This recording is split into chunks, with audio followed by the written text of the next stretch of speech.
terdiam secara jasmania seluruh kepenuhan ketuhanan itu.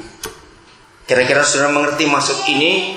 Biarlah masing-masing saudara mulai melihat, minta Roh Kudus mengerti itu. Nah, Yesus itu yang kepenuhan secara jasmania dari seluruh ketuhanan ayah kita yang di surga, itu tinggal di dalam kita, betul? Dan kita bisa mengenal dia. Nah, sekarang bayangkan, sama seperti gelas ini. Kalau kita lihat gelas ini berisi air, kalau dia air mendidih lalu kita kasih kopi, kopinya larut tidak? Akan larut. Kalau dia tidak mendidih kita kasih sirup akan larut, dia akan berubah. Nah, kalau kita gelas ini lalu sesuatu masuk ke dalamnya, ingat, yang masuk bisa yang salah, bisa yang benar, betul? Yang masuk bisa yang jahat, bisa yang baik. Yang masuk bisa yang kudus, bisa yang najis, tergantung kita. Siapa yang kita masukkan? Nah, kalau kita adalah gelas itu dan isinya adalah air, lalu Yesus itu masuk dalam hidup kita, yang mana Yesus tidak lain adalah kepenuhan secara jasmania tentang Tuhan itu sendiri. Kira-kira hidup kita akan bagaimana? Betul? Yesusnya larut di dalam kita. Dan kalau orang melihat gelas ini, dia enggak air lagi, ada sesuatu yang bercampur di air itu. Kekristenan kita tidak boleh hanya ke gereja saja, harus ada hasil sesuatu yang nyata dalam hidup ini. Katakan amin. Semalam ada ibadah di perumahan Elim. Nah, begitu mau mulai, ternyata saya dapat SMS dari saudara kita Dorta Simamora. Akhirnya saya telepon dia. Saya kaget, betul-betul luar biasa. Saya mau saksi ini kepada saudara. Dengarkan lagi sekali anak-anak Tuhan. Ayo, jangan takut menggunakan kapasitas dan fasilitas hidup kita untuk kemuliaan Tuhan. Dorta Simamora sudah sah resmi jadi seorang doktor. Dia sudah selesai sidang tanggal 17 Maret yang lalu. Yang menyidang dia 8 profesor dari 4 perguruan tinggi, dan salah satunya profesor itu dari perguruan tinggi Muhammadiyah di Malang. Saya kaget. Saudara, Dorta Simamora dalam sidang itu menggunakan gedung fakultas kedokteran yang baru. Rektor Brawijaya memberi dia penghargaan. Sebelum gedung itu dipakai oleh fakultas kedokteran untuk apa saja, maka Dorta diberi penghargaan untuk gedung itu dipakai buat doktor dia. Kenapa? Karena rektornya berkata, kamu seorang perempuan yang hebat, bekerja keras. Karena 4 kali dia itu gagal, saudara. Dan dia berkata, waktu kegagalan yang ketiga, sudahlah saya nggak kuat. Dia bilang, papi izinkan saya pindah untuk penelitian. Saya tetap kuatkan dia. Saya berkata, ingat motivasimu. Saudara, dia sekarang adalah satu-satunya dokter peneliti malaria untuk Indonesia. Catat ini baik-baik. Belum ada S3 di Indonesia meneliti malaria seperti Dorta. Saya kuatkan dia, kamu harus bisa. Setiap kali kamu mengalami kesulitan, bayangkan wajah orang-orang Papua, anak-anak Papua yang banyak mati karena malaria. Apa kamu rela? Dan itu membuat dia semangat. Ketiga kali dia gagal, maju. 4 kali gagal lagi. Enggak, kamu pasti bisa. Kamu pasti bisa. Beberapa profesornya sudah berkata, sudahlah kamu pindah saja, ambil penelitian lain. Karena bahan baku juga sulit, macam-macam data juga sulit. Nah, rupanya memang saudara, malas orang ngurus masalah malaria ini. Karena memang susah. Tapi luar biasa. Tanggal 17 itu dia disidang. Ujian terbuka. Diliput banyak wartawan. Dia diuji oleh 8 profesor. Dan dia lulus. Saudara, seminggu sebelum dia sidang, dia memberitahu saya.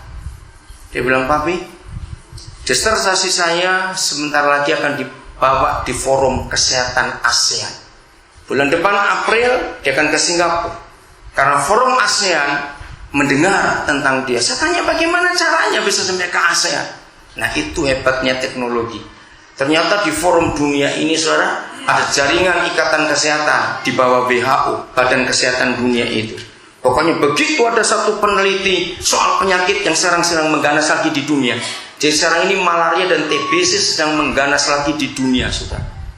Amerika sekarang sedang ketakutan karena warga Amerika yang kena TBC itu sangat banyak. Ngeri sekali. Nah, jadi begitu Dorta ini meneliti malaria, maka ada jurnal kesehatan, maka langsung masuk. ASEAN dengar. Nah, kemarin waktu saya mau ibadah di perumahan Elim, di SMS saya telepon. Saya kaget. Dia bilang, "Papi izinkan nggak kalau saya ke Perancis?" "Untuk apa?" saya tanya. Ternyata disertasi saya nggak cuma sampai di ASEAN, akan dibuka di forum Eropa. "Oh ya?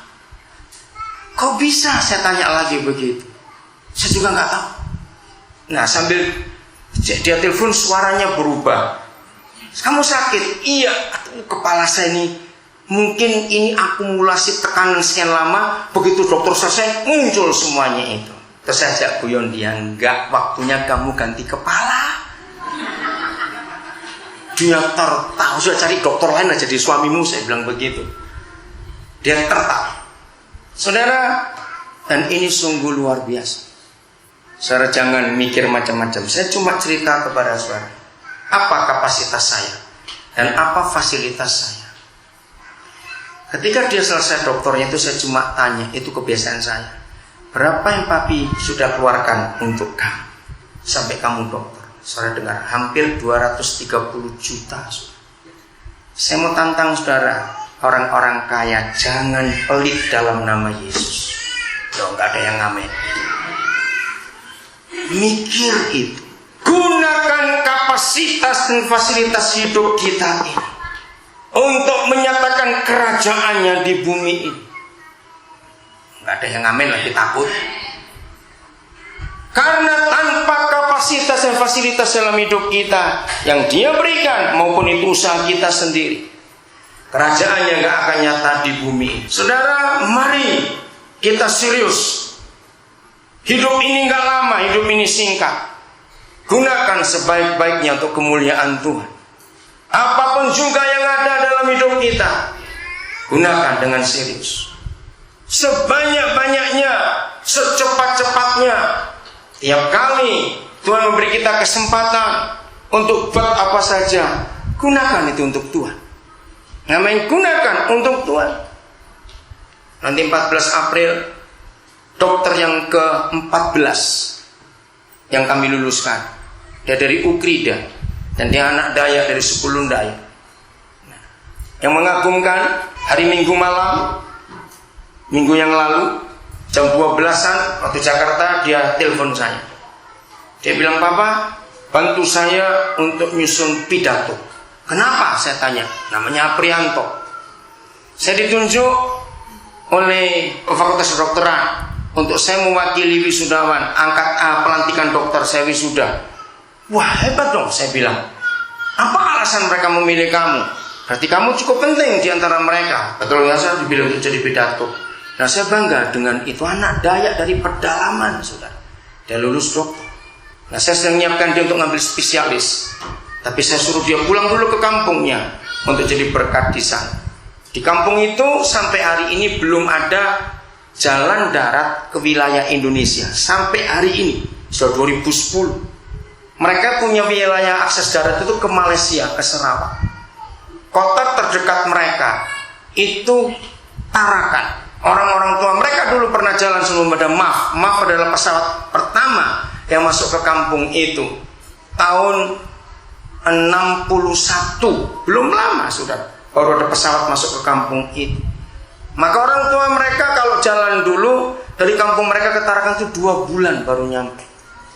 Bayangkan, itu sampai hari ini belum ada akses jalan darat. Tapi ada manusia di pegunungan sana, di pedalaman sana, dan dia lulus jadi dokter. Kami bangga betul. Saudara, apa yang kita mau pikirkan untuk hidup ini? Terlalu jahat kalau kita hanya mikir diri sendiri saja. Amin. Terlalu jahat. Ayo kita pikirkan bagaimana kita bisa jadi berkat buat orang-orang lain. Lagi sekali, Kalau di dalam Yesus itu berdiam secara jasmania, seluruh kepenuhan ketuhanan itu berdiam secara jasmania, seluruh kepenuhan ketuhanan itu.